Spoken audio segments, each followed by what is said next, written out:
liftoff of Falcon 9.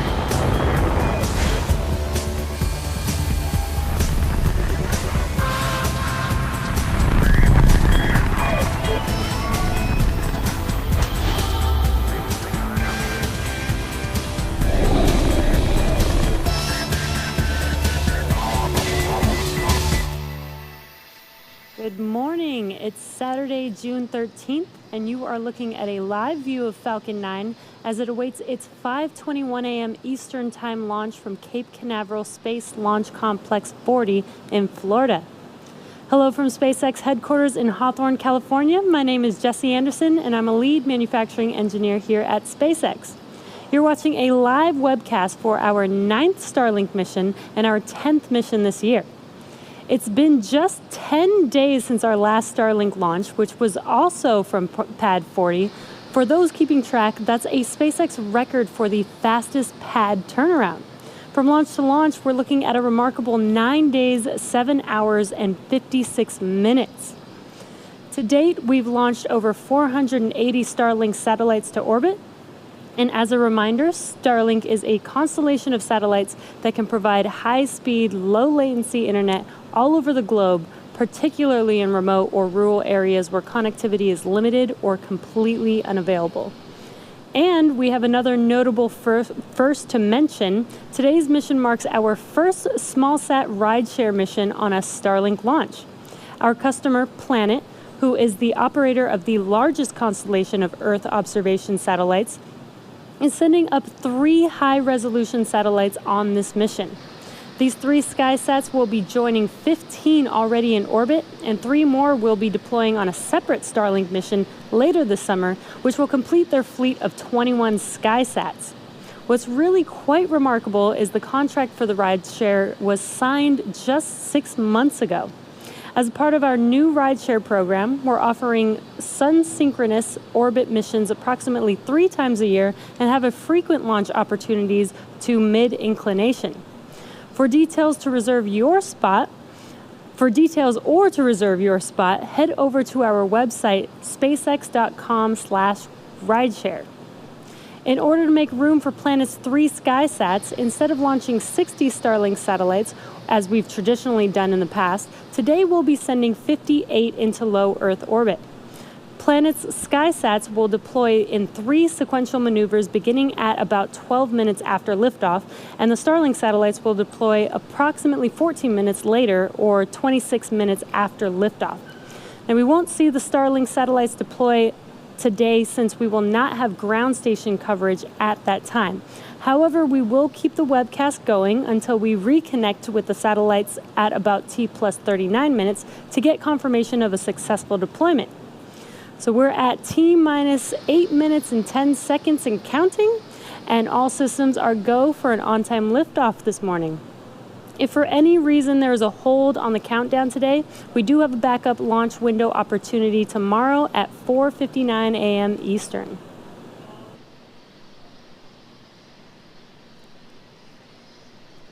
On your screen is Falcon 9. This is our 2-stage liquid fuel launch vehicle, getting ready for launch from Space Launch Complex 40, or SLC 40. Falcon 9 stands 70 meters tall, which is greater than the wingspan of a 747 aircraft. Today's flight will be the 3rd flight for this booster. It previously supported our most recent cargo Dragon missions, CRS-19 and CRS-20.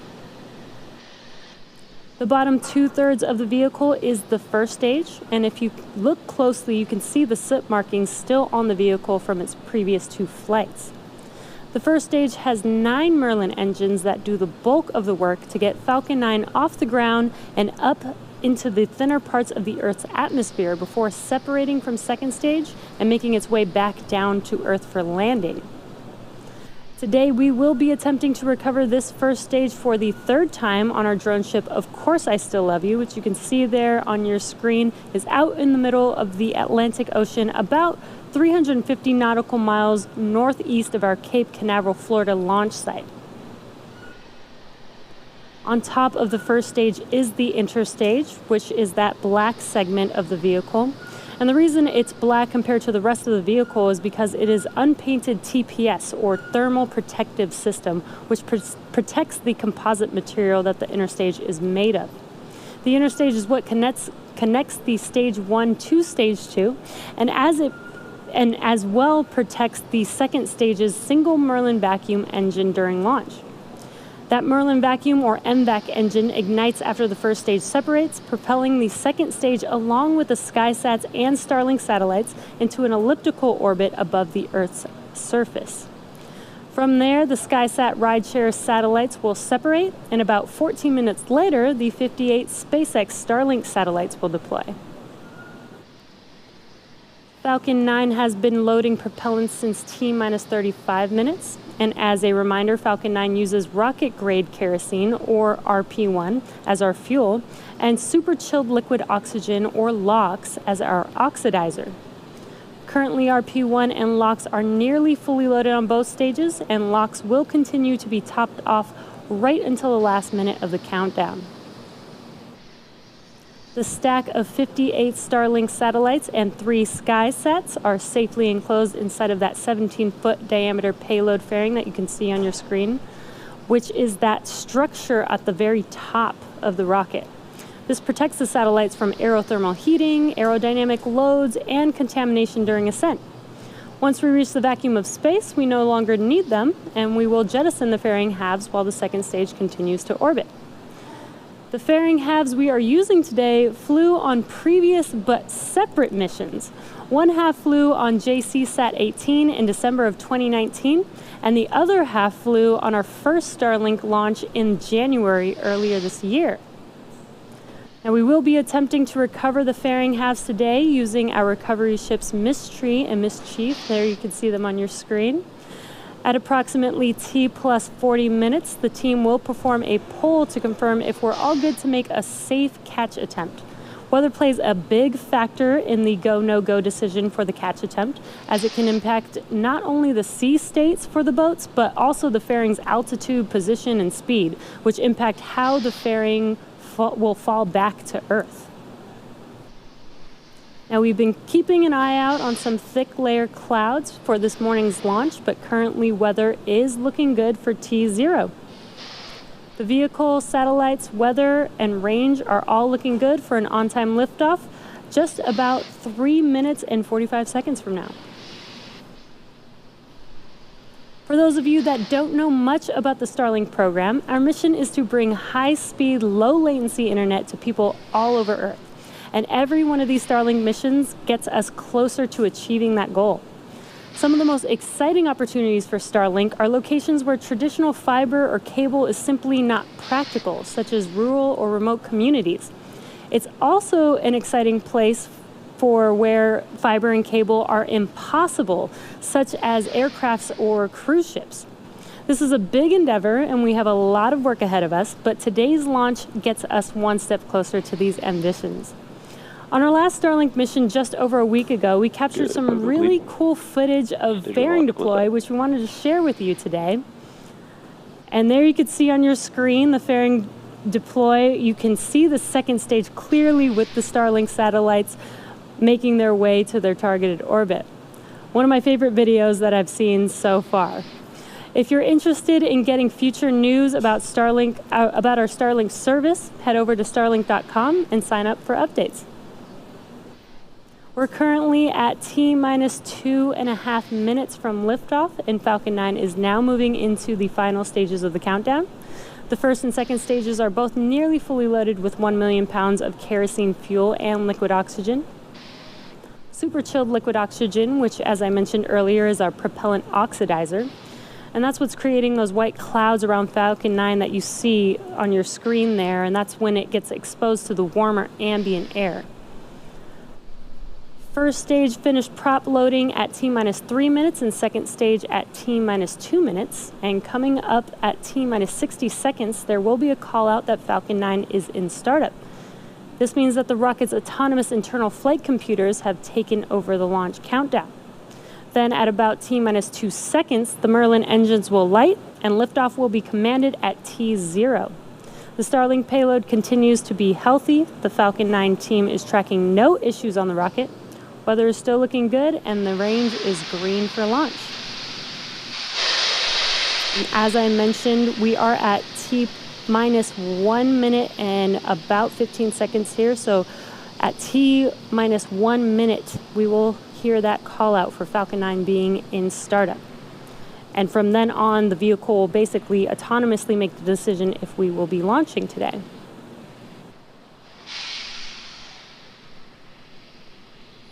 Falcon 9's in startup. And there's that confirmation that Falcon 9 is in startup. Next up at T minus 45 seconds, we should hear the call out for a go for launch. LD is go for launch. And there's that call out for go for launch. So as we're approaching T0, it is T minus 35 seconds. Let's watch and listen into the nets and watch this liftoff of our 30 seconds. Of our Starlink payload with our planet's SkySats.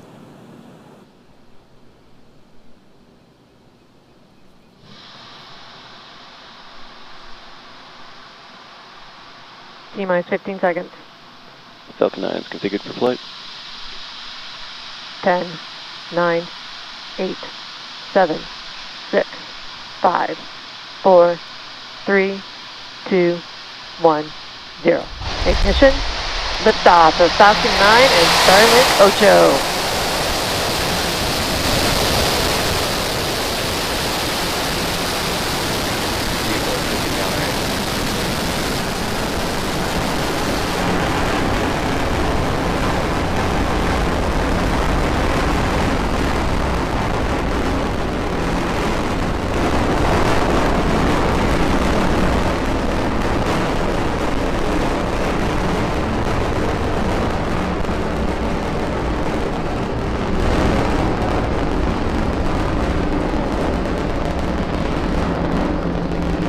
T plus 40 seconds into flight, and Falcon 9 has just had a successful liftoff. Telemetry are nominal.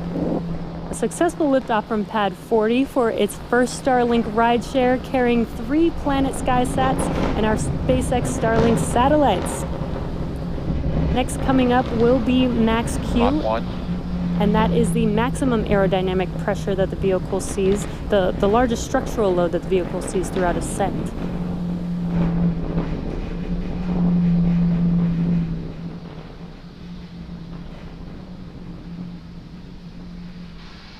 Max Q.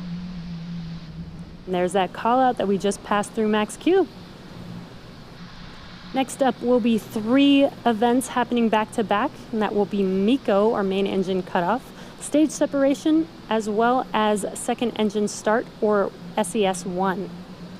Main engine cutoff, or MECO, is when all 9 of the M1D engines shut off and slow the vehicle down in preparation for the next event, which is stage separation. And stage separation is where the first stage separates from the second stage, with first stage making its way back to Earth and second stage taking our satellites to their targeted orbit.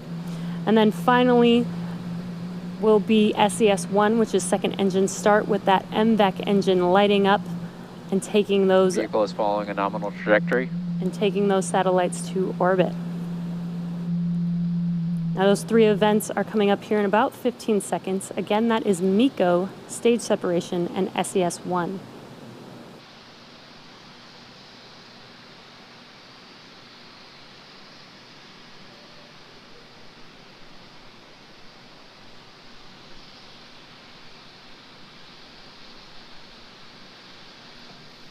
MECO. Stage separation confirmed.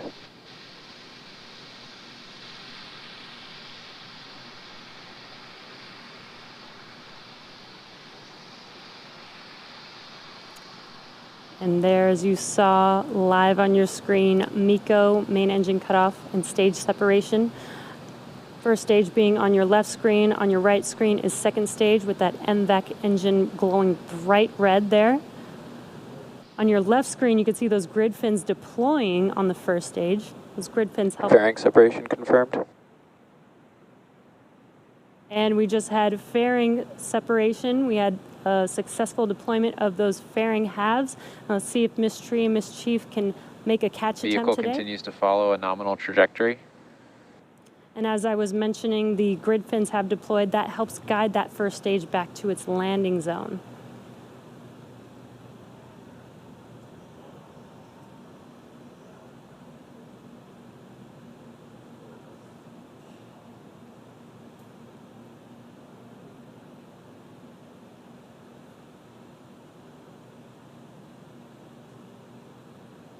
Acquisition of signal, Bermuda.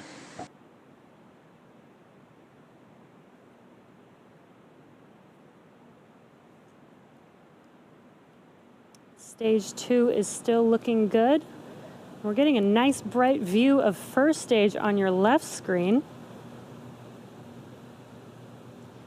And coming up next for first stage as it makes its way back to Earth, it will perform a couple of burns, the first of which will be the entry burn. And that entry burn is where 3 of the 9 Merlin 1D engines light up and slow the stage down as it re-enters back into the upper part of the Earth's atmosphere. The second burn is called the landing burn, and this is when the single engine on the vehicle, the E9 engine, ignites and brings the vehicle speed down rapidly in order to land on the drone ship. And again, we are attempting to land on our drone ship, Of Course I Still Love You, today.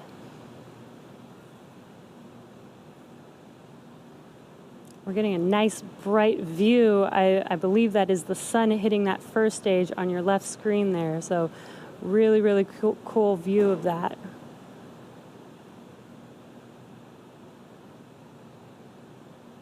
Second stage is still looking good.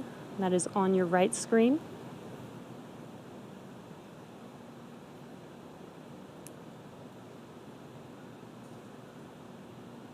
And at T plus 5.5 minutes, we're just about 1 minute and 15 seconds or so away from that entry burn beginning on that first stage.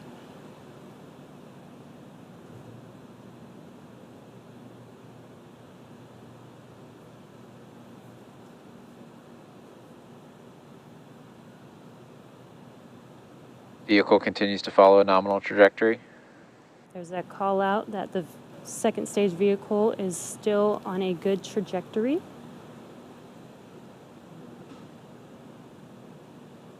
And again, that first stage is making its way back to our drone ship, Of Course I Still Love You, with the entry burn coming up here in about 30 seconds or so.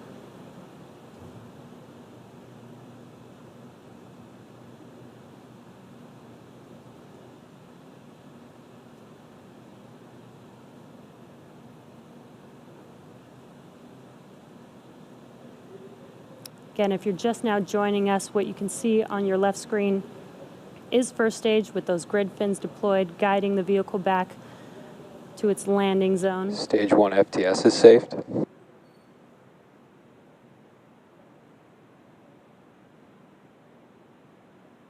Stage 1 entry burn has started.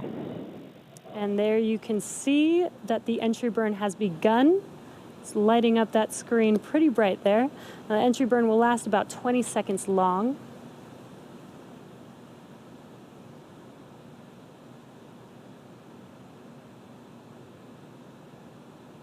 And that completes the entry burn for first stage.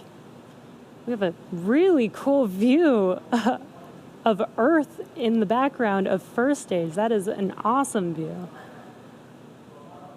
Stage 2 is still looking good.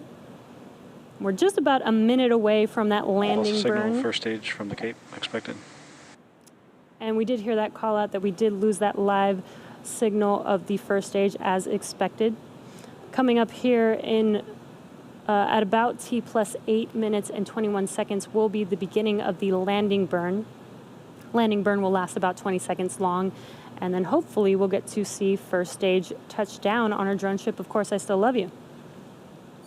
Stage 1 is transonic. And about 10 seconds after landing of the first stage will be SECO 1 on second stage. So we will have a couple of events happening very close to each other. So we'll listen in and wait for those call outs.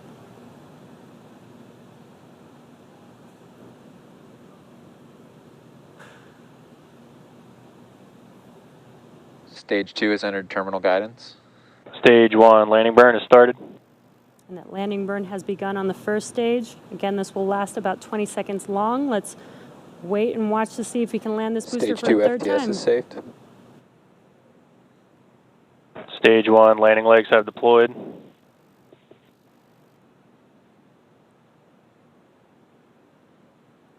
Wow, and we got a live, awesome view. And touchdown. stage 1 is landed. Landing operators proceed to 11.100 on recovery 1 and ECF 9. And there, you heard that call out, and you can see on your left screen that stage 1 has landed on Of Course I Still Love You. We are waiting for stage 2 for SECO 1, which is second engine cutoff. What an awesome view of that first stage. Nominal orbital insertion. All right, starting TX prime RF1A on. We did confirm Acquisition of signal, SECO Newfoundland. Loss of and signal, confirmed Cape. good orbit. So now that second stage is going to coast in this orbit for a few minutes. We're going to take a quick break and return back at T plus 11 minutes and 30 seconds for the deployment of Planet's 3 SkySats.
Welcome back to the webcast for Starlink. So far this morning we had an on-time liftoff of our Falcon 9 vehicle, a good stage separation with first stage making its way and touching down on Of Course I Still Love You, which is the third landing for this booster. And second stage is still looking good. It is coasting and getting ready to deploy Planet's 3 SkySats. And as a reminder, today marks our first Starlink rideshare mission for our customer Planet. And it's worth mentioning that we may not actually see the deployment of these due to their placement on top of the Starlink stack where we don't have cameras positioned. So we may have to rely on confirmation over the nets. So you can see on your screen, this is the view of the Starlink satellites, and the 3 SkySats Also are sitting signal on Bermuda top expected. of them.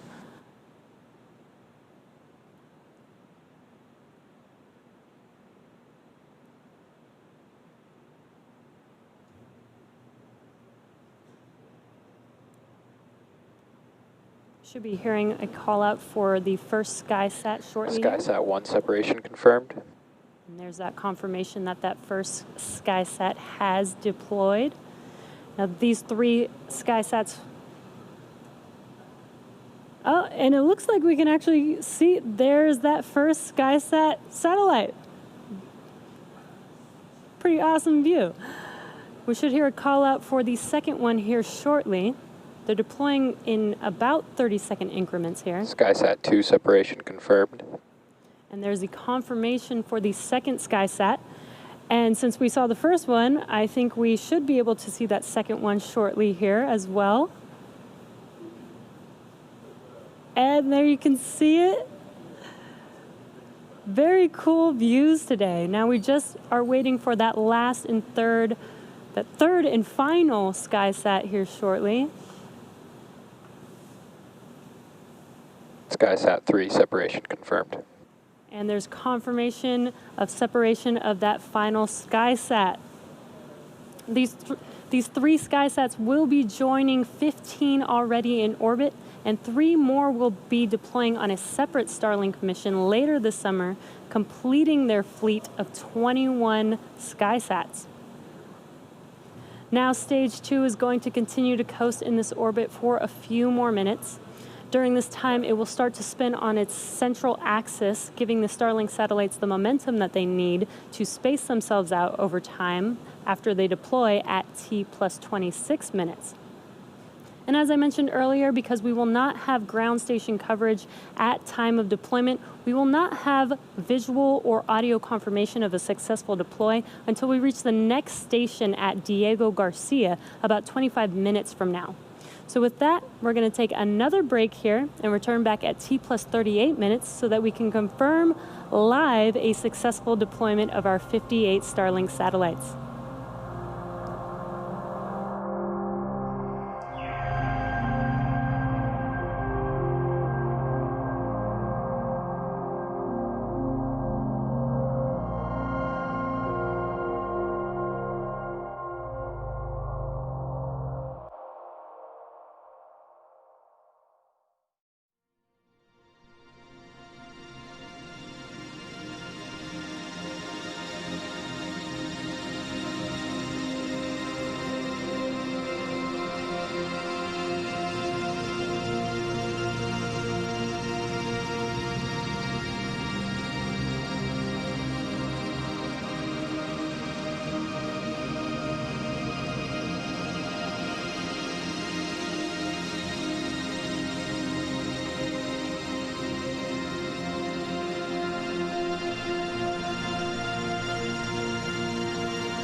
Welcome back to the webcast for Starlink. So before we went to a break, we saw the successful deployment of the 3 SkySat satellites, which were ride-sharing with Starlink. At T plus 26 minutes, our 58 Starlink satellites were set to deploy. Since we did not have ground station coverage at that time, we are currently waiting to connect with the next ground station, Diego Garcia, at T plus 39 minutes, so in about 30 seconds here, and get confirmation of a successful deployment. So we're just under 30 seconds away from connecting to that next ground station, and we'll be waiting for our teams to confirm deployment after we connect. So we're going to listen in here shortly and see if we have confirmation of our 58 Starlink satellites deployed.